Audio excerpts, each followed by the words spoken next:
Fer de lance, le format rapide et tactique du jeu Warhammer Age of Sigmar. Bienvenue à tous dans cette vidéo où on va voir ensemble comment jouer à Warhammer Age of Sigmar format fer de lance. On est parti, let's go! Fer de lance, c'est quoi? C'est le format à petite échelle du jeu Warhammer Age of Sigmar qui conviendra aussi bien aux néophytes qu'aux vétérans. Pour commencer, chaque joueur devra choisir son armée qui est disponible dans une boîte complète où on retrouvera l'intégralité des figurines dont on aura besoin pour jouer. Ensuite, on devra choisir notre champ de bataille d'une dimension de 22 pouces sur 30 pouces, exactement comme le jeu Warcry. On aura le choix entre le royaume de la vie ou le royaume du feu. Ceci étant fait, on va devoir customiser notre fer de lance. On devra choisir une aptitude de régiment et une optimisation. L'aptitude concernera votre armée et l'optimisation, votre général. Chaque fer de lance aura le choix entre 2 aptitudes et 4 optimisations propres à leur faction. Maintenant, vous allez devoir préparer vos chartes d'unités qui se lisent de la manière suivante. Les points de vie qui représentent la capacité de dégâts qu'on va pouvoir encaisser avant de mourir. Le mouvement qui nous permettra de nous déplacer de jusqu'à tant de pouces, là en l'occurrence 6 pouces pour cette figurine. La sauvegarde d'armure qui nous protégera des attaques ennemies. Et notre niveau de contrôle, ce qui veut dire combien on vaut sur un décor ou sur un objectif. De plus, on aura accès à ces armes avec le nom, la portée s'il attaque à distance, le nombre de dés à lancer par figurine de l'unité, soit pour ce cas de figure 2 x 10 si l'unité est au complet, ce qui veut dire 20 dés. Le résultat pour toucher qui doit être supérieur ou égal au numéro indiqué, là en l'occurrence 3 ou plus, puis celui pour blesser, là en l'occurrence 4 ou plus, donc les 4, 5 et 6 seront des réussites. Puis on a la perforation d'armure, de combien on va dégrader l'armure de l'adversaire. Ça veut dire que si notre adversaire se sauvegarde sur du 5+, ça veut dire du 5 et du 6, si on lui met perforation 1, il ne pourra plus se sauvegarder que sur du 6. Puis suivent les dégâts, ça veut dire que chaque blessure causera tant de dégâts, 1, 2, 3, dépendamment de la figurine qui attaque et de sa force. Et pour terminer, les aptitudes potentielles qui pourront se déclencher lors d'une attaque. Comme par exemple, le fait de blesser automatiquement si on fait un critique, ça veut dire un 6 à la touche.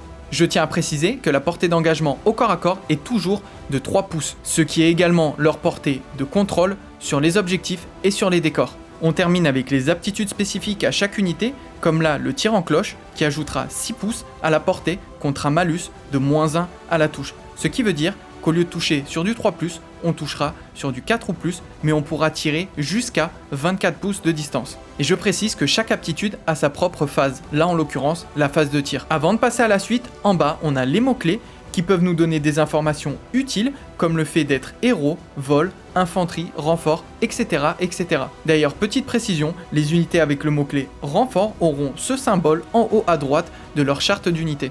Maintenant que vous savez lire une charte d'unité, on va voir ensemble comment se déroule une partie. Avant la bataille, les joueurs tireront au dé pour savoir qui est attaquant, qui est défenseur. C'est à ce moment-là que l'on va choisir et révéler nos aptitudes de bande et nos optimisations en commençant par l'attaquant. Je rappelle qu'en plus de ça, chaque armée a ses propres règles, comme par exemple pour les idonettes, la marée, qui leur octroie des bonus à chaque tour. Ensuite, le défenseur choisit s'il veut combattre en Akshi ou en Ghiran, dans le royaume du feu ou dans le royaume de la vie. Puis, il choisit une carte de déploiement entre horizontale ou verticale. Il placera ensuite sur le champ de bataille un grand et un petit terrain, à plus de 6 pouces des autres terrains et à plus de 3 pouces des bords du champ de bataille, du territoire adverse et du centre des objectifs. Et si vous jouez avec le plateau de la boîte de base, les objectifs sont déjà dessinés sur le champ de bataille. Il faut savoir que tous les terrains partagent les mêmes règles, que ce soit petit ou grand, à l'exception des grands terrains qui masquent les lignes de vue. On a fini la séquence de pré-bataille, on va pouvoir déployer son armée en commençant par l'attaquant entièrement dans son territoire à plus de 6 pouces du territoire ennemi. Début du premier tour, l'attaquant aura le choix de commencer ou de laisser son adversaire commencer. Les joueurs tireront chacun 3 tactiques de bataille qui leur permettront d'accomplir des objectifs secrets à la fin de leur tour et marquer 1 point de victoire par objectif rempli. Ou sinon, ils pourront décider d'utiliser l'aptitude sur leur carte, ce qui leur empêchera de marquer le point de victoire à la fin du tour. On tirera également au début de chaque round de bataille une carte péripétie qui influencera le round en cours et donnera un bonus à l'outsider, le joueur en retard au niveau du scoring. Forcément, au premier tour, les joueurs sont à égalité, il n'y a pas d'outsider. Dans cet exemple, l'attaquant décidera de commencer, il devra jouer toutes ses phases avant de passer la main à son adversaire. Dans chaque phase, il pourra utiliser diverses aptitudes et les phases suivent toujours le même ordre. On commence par la phase des héros, c'est à ce moment-là qu'on pourra utiliser nos aptitudes de héros, comme par exemple des sortilèges. Ensuite vient la phase de mouvement, où on pourra bouger, courir, se replier, ou même faire revenir des renforts. Puis s'enchaîne la phase de tir, où toutes les unités en capacité de tirer pourront le faire. Puis vient la phase de charge, si jamais on veut rentrer en contact avec l'adversaire, il nous faudra charger, lancer 2d6 et espérer faire assez pour pouvoir impacter l'unité adverse. Si jamais il y a des unités au corps à corps suite à une charge ou à un tour précédent, on va engager les hostilités au corps à corps. Et pour ce faire, on sera obligé de taper avec toutes nos unités. Une fois qu'on a joué tout ça, on arrive à la fin d'un tour où certaines aptitudes de fin de tour se déclencheront. C'est aussi également à ce moment-là qu'on scorera les points marqués à ce tour. 1 point de victoire si jamais on contrôle un objectif, 2 points de victoire si jamais on contrôle 2 objectifs, 1 point supplémentaire, du coup ça nous passerait à 3 points de victoire si on contrôle plus d'objectifs que son adversaire. De plus, on va marquer 1 point de victoire pour chaque tactique accomplie à ce tour. Une fois ceci étant fait, ce sera à notre adversaire de jouer son tour. Pour plus d'informations sur les règles, comme par exemple le fait de devoir avoir une visibilité pour combattre ou pour tirer, je vous invite à vous rendre sur le site de Warhammer Community.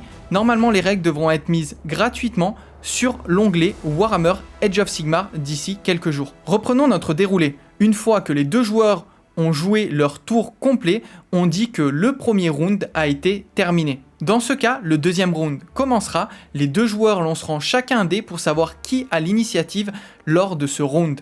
Le gagnant du jet de dés décidera s'il veut commencer ou pas le round numéro 2. En cas d'égalité, c'était le premier joueur du tour précédent qui décide de commencer ou pas lors de ce tour-ci.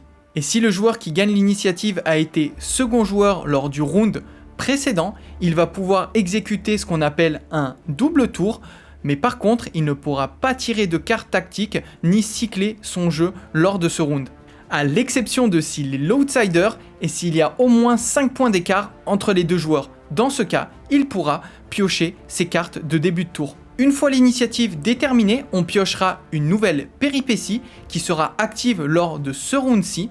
Et les joueurs repiocheront des cartes de tactique pour compléter leur main et arriver jusqu'à 3. Ils pourront se débarrasser ou conserver les cartes qu'ils n'avaient pas jouées. Une fois que le 4e round de bataille est terminé, la partie s'arrête et on compare les résultats. Le joueur qui a eu le score le plus élevé gagne la partie. Voilà, vous êtes enfin prêts pour vos premières parties de fer de lance. Vous trouverez plein de contenu à venir sur la chaîne, donc n'hésitez pas à vous abonner et à activer la cloche pour rester notifié de toutes les futures vidéos que je sortirai. Si vous voulez soutenir mon travail, n'hésitez pas à mettre un pouce et un commentaire en bas de cette vidéo. En description, il y a tous les partenariats et les autres liens sur lesquels je suis présent. N'hésitez pas, si vous voulez soutenir la chaîne, à faire un petit don sur Tipeee et à participer à tous nos jeux concours ou même faire vos achats sur le site de MyHobbyPlace avec lequel je suis partenaire. Merci encore à tous pour votre soutien et je vous dis à plus pour de nouvelles aventures. Ciao tout le monde!